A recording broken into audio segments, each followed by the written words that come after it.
Hello everyone, welcome back to my channel Study Wing. So in this video we are going to discuss about government exams. जैसे कि हमें पता है कि हमारे पास बहुत सारे गवर्नमेंट एग्ज़ाम्स अवेलेबल हैं जिनके लिए हम अप्लाई कर सकते हैं, डिफरेंट पोस्ट पर काम कर सकते हैं। लेकिन अगर हम थोड़ा ध्यान दें तो इन सभी गवर्नमेंट एग्ज़ाम्स में सबसे इम्पॉर्टेंट, सबसे बेसिक चीज़ ही कॉमन है। और वो बेसिक चीज़ क्या है? इन सभी की स्टार्टिंग प्रिपरेशन। जिस फील्ड में हमें काम करना है उसके लिए प्रिपरेशन थोड़ी अलग हो सकती है, लेकिन स्टार्टिंग प्रिपरेशन हमेशा कॉमन है इन सभी गवर्नमेंट एग्ज़ाम्स में। So in this video we are going to discuss about some common tips for the preparation of government exams. In the upcoming videos we will discuss about the particular exam, but starting with the common preparation tips. So here I have presented to you a very experienced person to share his tips, his experience on the government exam preparation, and I am pretty sure that it will help you a lot. It will prove to be beneficial for you. Hope you will like it. Please like, share and subscribe the channel. Also check the description box for important links. Thank you. Hello everyone, I am Uday Bansal, Central Government Employee at Income Tax Government of India, and I am here to share my experiences and views on how to be a government officer and how to achieve your goals in life and how to achieve success. So I hope my experiences would guide you to a lighter world. Thank you. जो बच्चे चाहते हैं government exams की तैयारी करना वो fight भी करते हैं उसके लिए, लेकिन कंपटीशन में कुछ आउट हो जाते हैं, कुछ कैटेगरी वाइज आउट हो जाते हैं, कुछ इतना ज्यादा कंपटीशन होने के बाद आउट हो जाते हैं, कुछ इसलिए आउट हो जाते हैं कि बेसिक एजुकेशन उनको इतनी ज्यादा स्ट्रांग नहीं मिल पाई है, कुछ इसलिए आउट हो जाते हैं कि उनके पास कुछ फाइनेंशियल स्टेबिलिटीज नहीं होती हैं। तो बहुत सारे रीजंस होते हैं आउट होने के, बट आपकी सबसे बड़ी जो रीजन होता है आउट होने का वो ये होता है एग्जाम से बाहर होने का कि आप खुद ही अपनी गलती एहसास नहीं कर पाते कि हमने क्या गलतियां की हैं या किस वजह से हम उस एग्जाम्स को क्रैक नहीं कर पाए। तो मैं उन्हीं चीजों के बारे में आपसे आने वाला हूं इस वीडियो में आगे। तो आप अगर 12th पास आउट हैं या आपने ग्रेजुएशन कर लिया उसके बाद आप तैयारी करना चाहते हैं तो आप बेसिकली स्टार्ट कीजिए। सबसे पहले अपने अंदर एक न्यूज़पेपर रीड करने की हैबिट डालिए, एंड आपको मैं एक न्यूज़पेपर सजेस्ट करता हूँ। बहुत अच्छा न्यूज़पेपर है और बहुत ज्यादा जेन्युइन है। अगर आप हिंदी मीडियम से पढ़ रहे हैं तो आप दैनिक जागरण पढ़िए, बहुत अच्छा न्यूज़पेपर है। वहां पे कुछ उदाहरण या कुछ ओपिनियंस आते हैं जो लोग अपने किसी जो करंट टॉपिक्स होते हैं उस पर विचार शेयर करते हैं, तो वहां से आपको चीजें गेन करने को मिलेंगी। फिर उसके साथ साथ आप अगर इंग्लिश मीडियम से पढ़ते हैं तो आप द हिंदू न्यूज़पेपर को फॉलो कीजिए। बहुत जेन्युइन न्यूज़पेपर है और बहुत सारा आपको मटेरियल वहां से प्रोवाइड होगा।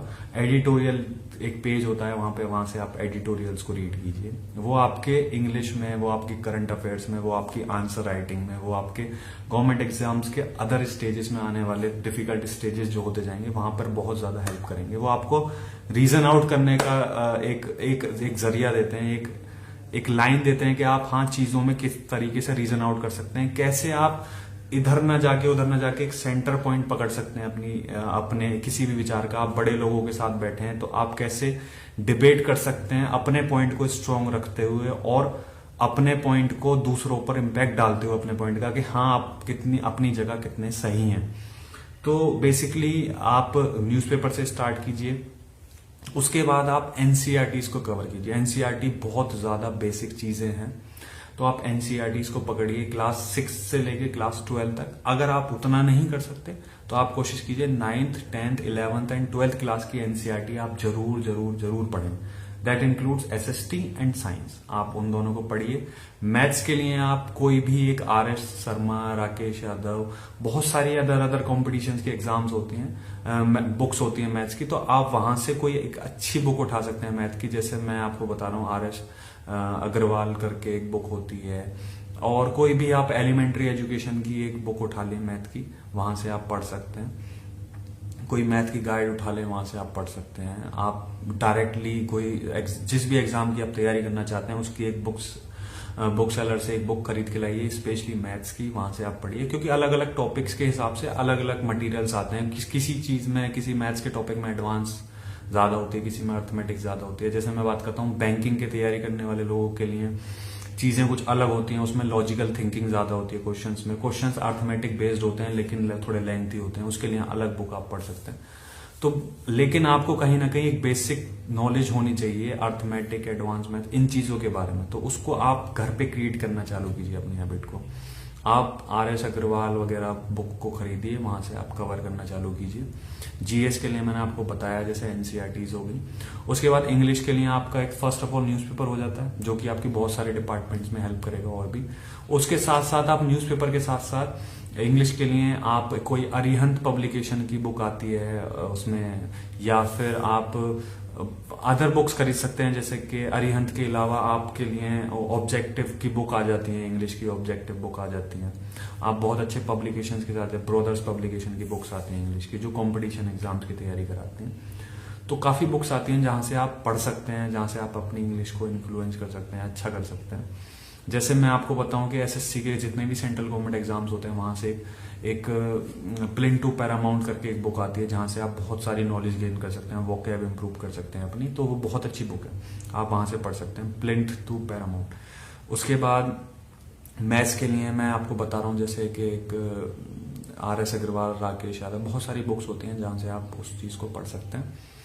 आप अगर और GS हो जाती है आपकी, इंग्लिश हो जाती है, मैथ्स हो जाती है, उसके बाद क्या, उसके बाद रीजनिंग बचती है। रीजनिंग के लिए आप कोई भी रीजनिंग की, लॉजिकल रीजनिंग की एक, मैंने अपने टाइम पे KP शर्मा करके बुक पढ़ी थी, बहुत बहुत बहुत अच्छी बुक लगी वो मेरे को। बहुत सारे गवर्नमेंट एग्जाम जिसमें बैंकिंग और SBI का एग्जाम भी दिया हुआ है, वहां से भी मैंने उस बुक से मैंने बहुत सारी प्रिपरेशन की थी। बहुत ज्यादा हेल्पफुल बुक लगी मेरे को, KP शर्मा करके एक रीजनिंग की बुक आती है, बहुत ज्यादा इन्फ्लुएंसिंग बुक है, आप उसको भी परचेज कर सकते हैं। अगर आप चाहते हैं कि आप नहीं परचेज करना चाहते, आप चाहते हैं कि चीजें मैं ना खरीदूं, मैं खुद से तैयारी करूं, कैसे करूं, तो आप क्या कीजिए, आप ऑनलाइन मटेरियल खरीदिए। ऑनलाइन खरीदने की भी जरूरत नहीं है, ऑनलाइन मटेरियल आपको फ्री में प्रोवाइड हो जाते हैं। जैसे UPSC की तैयारी कर रहे हैं, सिविल सर्विसेज की तैयारी कर रहे हैं, तो एक फ्री UPSC materials.org करके एक पेज है, वहां पे आप फ्री UPSC मटेरियल्स गूगल पे सर्च करेंगे तो आपको बहुत सारे कंटेंट वहां से मिलने को प्रोवाइड हो जाएंगे। उसके बाद SSC की आप प्रिपरेशन करना चाहते हैं तो एक लीड द कंपटीशन करके साइट है, आप वीडियो को पॉज करके आप सुन सकते हैं स्पीड को स्लो करके कि मैं क्या साइट के आपको नाम सजेस्ट कर रहा हूँ। SSC के लिए लीड द कंपटीशन है। उसके बाद आपको मैंने एक्स्ट्रा बुक बताई है, एक ब्लैक बुक आती है जो हर सब्जेक्ट की बेसिकली आ रही है आजकल, उसको भी आप ऑनलाइन PDF उसकी मिल जाएगी आपको। उसके बाद बेसिकली आप अगर गवर्नमेंट एग्जाम की तैयारी कर रहे हैं, आपको प्रीवियस ईयर का आइडिया होना बहुत जरूरी है। आप प्रीवियस ईयर एक बुक साइट खरीदिए या प्रीवियस ईयर पेपर्स डाउनलोड कीजिए इंटरनेट से, उनको आप देखिए, गो थ्रू कीजिए कि हाँ जी क्या क्वेश्चन ये पूछते हैं एग्जाम में और मैं किस तरीके से अपनी स्टडीज को इन्फ्लुएंस कर सकता हूँ, कैसे आगे बढ़ सकता हूँ। साथ में आप ग्रेजुएशन कर सकते हैं, ग्रेजुएशन कर लिए तो आप इस चीज को अपनी लाइफ में एक क्या बोलते हैं टाइम टेबल के रूप में सेट कर सकते हैं। मुझे इस टाइम से इस टाइम न्यूज़पेपर पढ़ना है, अब मैथ्स करनी है, अब इंग्लिश करनी है, GS करनी है, GK करनी है, करंट अफेयर्स पढ़ने। करंट अफेयर्स के लिए आप योजना होती है, कुरुक्षेत्र होती है, बहुत अच्छी मैगजीन्स होती हैं हिंदी इंग्लिश दोनों में, घटना चक्र होती है हिंदी इंग्लिश दोनों में, वहां से आप उन चीजों को पढ़ सकते हैं और वो भी आपको ऑनलाइन फ्री में प्रोवाइड हो जाएंगी। बहुत सारे चैनल्स आप डायरेक्टली गूगल पे सर्च कीजिएगा, बहुत अच्छी अच्छी आपको मटेरियल मिल जाएंगे। उसके साथ साथ एक national digital library of India है, वहां पे बहुत अच्छा आपको कंटेंट मिलने को, पढ़ने को मिल जाएगा। पाठशाला करके है, स्वयं प्रभा करके है, बहुत सारे अच्छे अच्छे रिसोर्सेज हैं जहां से आप पढ़ सकते हैं। लेकिन आप शुरुआत कीजिए, जब भी आप कुछ आगे बढ़ सकते हैं। तो आप शुरुआत करेंगे तभी आप कुछ अपने आप चेंज ला पाएंगे लाइफ में, अपने आप को आगे। आपको कोचिंग करने की भी बहुत सारे लोग सजेस्ट करते हैं कि कोचिंग कीजिए, ये कीजिए, जिस भी एग्जाम की आपको तैयारी करनी। आप कोचिंग नहीं भी करेंगे तो आप कोचिंग को अवॉइड करके इन चीजों को पढ़ सकते हैं।